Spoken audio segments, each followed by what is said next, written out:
Hi, everybody. Welcome to another episode of Presentation Hell. I'm sitting here with Jillian Friot, and her company, Orbit, is... Tell us. Sure, yeah. Orbit is a community management platform, so we help you to understand who all the members are that are in your community and what they're doing, to know how much love they have for you.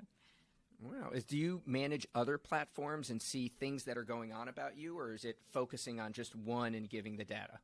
So what we're doing is looking at where your community lives, that we believe that community lives everywhere, right? It could be in online communities like a Discord group or LinkedIn, meetup.com, something like that.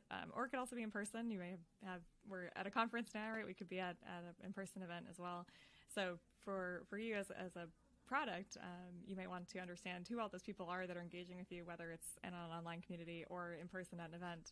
And aggregate that all together in one place so you can see sort of a single source of truth for who all these people are and how you're engaging with them and they're engaging with you. Yeah, it sounds like a one-to-one relationship and then a one-to-a-group relationship as people fit into those things. That's pretty interesting. Yeah, sort of a little bit of everything. So whether it's for you to see one-to-one and then also to see that aggregated model of it from the group too.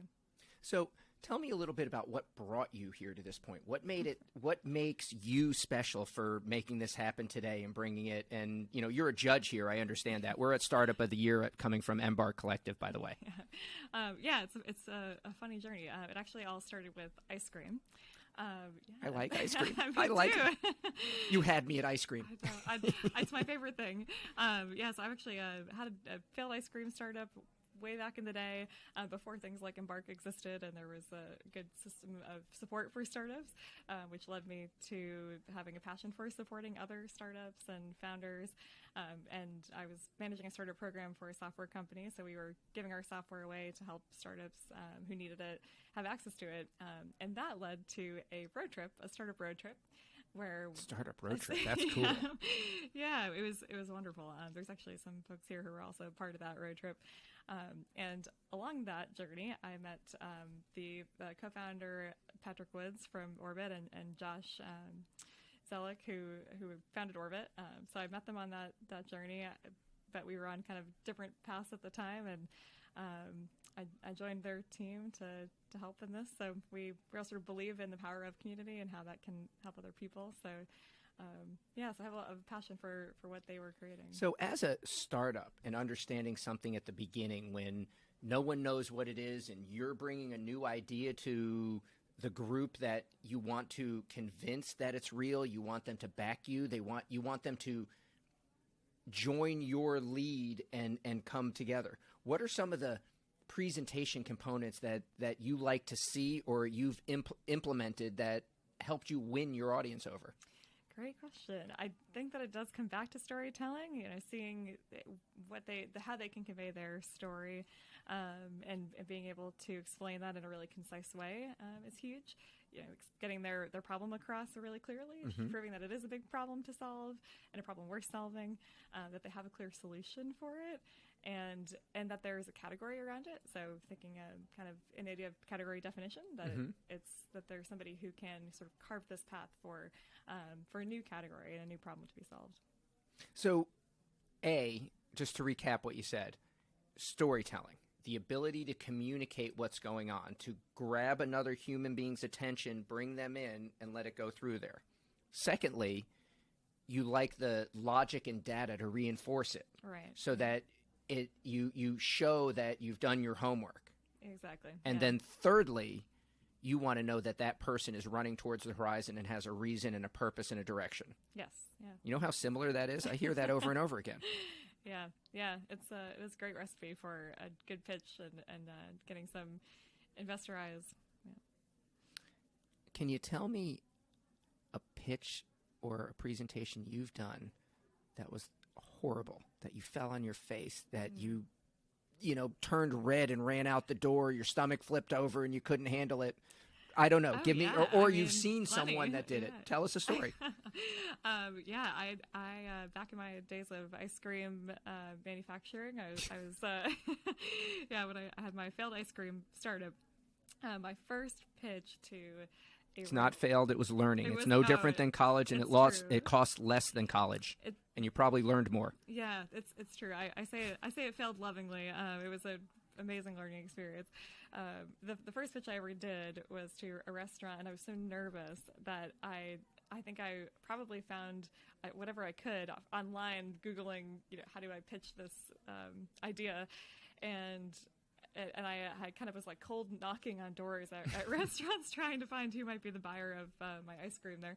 And I found the chef, so obviously he had no time for me, and probably was just hoping I was going to exit. So I was so nervous to pitch to him, and on his short break he had to speak with me, that I totally fumbled, just totally read. I did not have a good story, and yeah, totally flopped on it. So That's fair enough, but you kept going.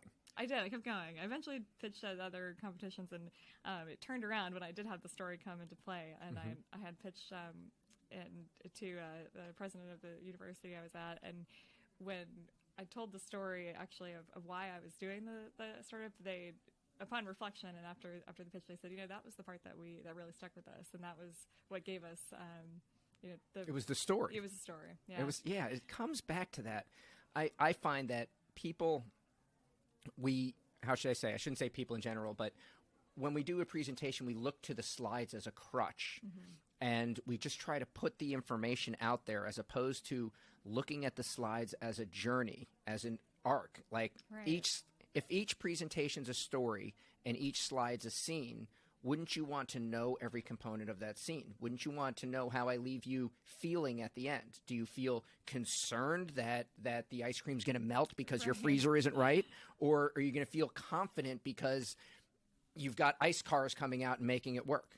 Yeah. I don't know what the answers are, but those were all critical elements that way. It's very true. The story is so important, and you only have so much space to you have to do it simple and easy. The best stories grab you easy. Like, think of how Uber sold their thing. You mean I don't have to stand on the corner, I can go like this and the car will be there? You never went to the taxi line again. Right. Yeah. Those are the simple stories that make it. Something that came to mind, do you know the first recipe for Ben & Jerry's ice cream?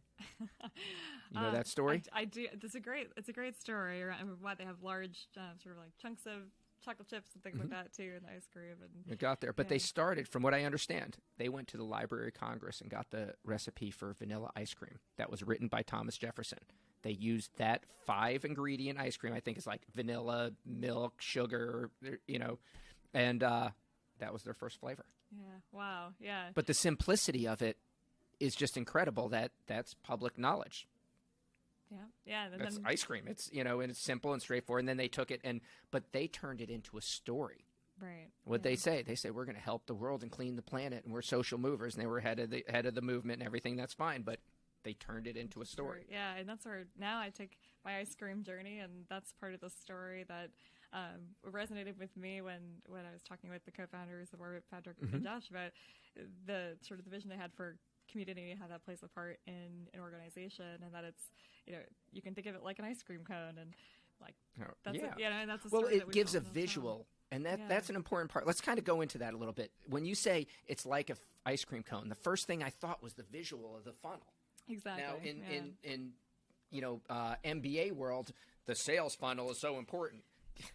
Right. But when you told me an ice cream cone, I was interested. Same thing. Yeah. We were talking about winnowing down right there, and that's critical. And actually, in presentations and story, you want to give the drippy, gooey, sugary ice cream right up front. Let me sweet your tooth. Yeah. And now let's get to the reality. Now that I've got your heart, stomach, and soul, now I'm going to follow up and give you the evidence so that you know why you made such a good commitment on the beginning. Yeah. No, it's the funnel is so overdone, and it's a bit archaic. It's been around for a long time, but it serves a purpose. Right? Yeah, let's use that as an example of another business that did it. The funnel's been around for a long time. Well, people have been selling coffee for a long time, and what changed Starbucks from a 50-cent cup of coffee to a $7 Venti or whatever the hell we're buying nowadays? Yeah. That's just storytelling. They tell you about the Arabica beans and where they come from and their beliefs, and I can't get a medium or a large, but you can get a Venti and and it just goes on, but it turns it into an experience. It turns it into a memory. Right. And it's branding it in such a way that no one else can. And They helps turned you it connect into- with it as as humans, or we search for that connection. And Yeah, we love that. We love experiences. Think about it. We go to Disney World and watch A Small World. We're like, I want to do that again. We want the experiences. And maybe I'm going on a tangent here. And this is for the young people out there. Life is experiential. Do the things you're supposed to do in life, because when you're old and lying in your bed, the only thing you're going to have is your memories.